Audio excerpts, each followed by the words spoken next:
Do you ever feel entirely consumed and mentally exhausted by the sheer volume of all your daily obligations? Modern life trains us to run on a treadmill. We finish a project to get a promotion, we take the promotion to afford a house, and we buy the house to feel secure. We are always running toward a reward that stays just out of reach. This creates a perpetual mental fever.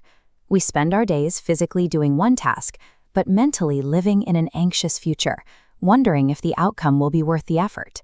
Take a look at this ancient manuscript.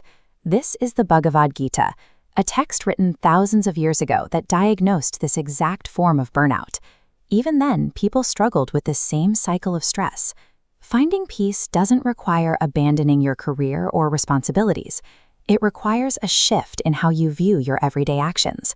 There is a common misconception that peace means doing nothing, but absolute inaction is biologically and physically impossible.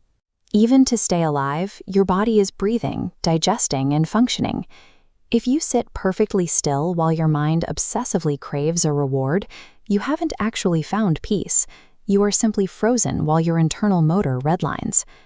If we have to act, why does action cause so much stress? The source of that exhaustion is desire. In verse 39, the text describes desire as an insatiable fire. Every time you feed a fire, it doesn't get full, it just burns hotter and demands more fuel. Reaching a goal doesn't satisfy the hunger, it only creates a craving for the next reward. Verse 38 provides a way to picture this. It says this craving is like smoke covering a fire, or dirt covering a mirror. When we are obsessed with getting a result, we lose our natural clarity and wisdom. This constant craving, not the physical labor of your duties, is what truly wears you out. You are stuck in a cycle of wanting that blinds you to the task at hand. The solution provided by the Gita is karma yoga, the yoga of action. This is the practice of performing your required duties while actively letting go of your attachment to the final result. Achieving this detachment requires moving up an internal hierarchy. At the base level, we have our physical senses. These are our eyes, ears, and touch, which react to external objects and pull our attention toward immediate pleasures or frustrations. Just above the senses sits the mind. The mind has the power to rein in those physical distractions and keep your attention from wandering. Higher still is our intellect. This is our logic and reason. Our intellect is capable of calming the mind's emotional anxieties about whether we will fail or succeed. At the very peak sits the true self. This part of you is completely untouched by the daily stress of winning or losing.